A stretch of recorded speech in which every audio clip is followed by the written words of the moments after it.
जो smart investor होते हैं वो कोई भी स्टॉक में इन्वेस्ट करने से पहले ये चीज जरूर देखते हैं, और ये चीज उनको ये बता देती है कि कौन से टाइम पे स्टॉक बाय करना है और कौन से टाइम पे स्टॉक को सेल करना है। वो है एक रेशियो जिसका नाम है P ratio. But P ratio सब लोगों को मालूम होता है, बट सही में पी रेशियो का मतलब वो नहीं होता है जो मोस्ट लोग समझते हैं। हाँ, normal meaning of P ratio ये होता है कि हम कंपनी की 1 रुपीज अर्निंग के पीछे कितना रुपीज देने के लिए तैयार है।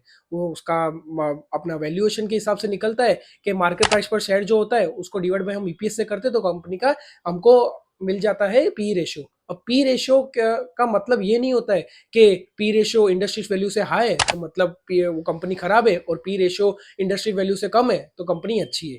पी रेशियो के दो मीनिंग्स होते हैं। अब फर्स्टली, मोस्ट ऑफ कंपनीज के पी रेशियो आपको कंपेयर करने होते हैं इंडस्ट्री से, बट सम टाइम जो टेक कंपनीज होती है, न्यू स्टार्टअप्स होते हैं और ब्रोकिंग कंपनी होती है, उनका पी रेशियो हमेशा ही हायर होता है। तो पी रेशियो हाई होता है, उसकी दो वैल्यू होती है कि इन्वेस्टर एक्सपेक्ट कर रहे हैं कि कंपनी का ग्रोथ आगे अच्छा है या स्टॉक ओवर वैल्यूड है। या पी रेशियो कम होता है तो उसका मतलब कंपनी का ग्रोथ कम है, और या कंपनी अंडर वैल्यूड है। इसके दो मतलब होते हैं। पी रेशियो अकेला ही यूजफुल नहीं होता है, उसके साथ साथ आपको EBITDA margin, growth profit margin और नेट प्रॉफिट मार्जिन भी देखना होता है।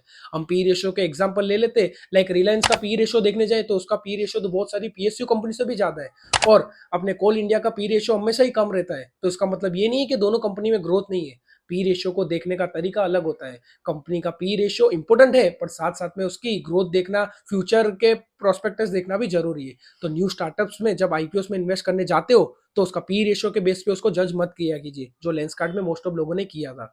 बस ऐसे ही वीडियोस के लिए फॉलो कीजिए finance with Piyush. Thank you.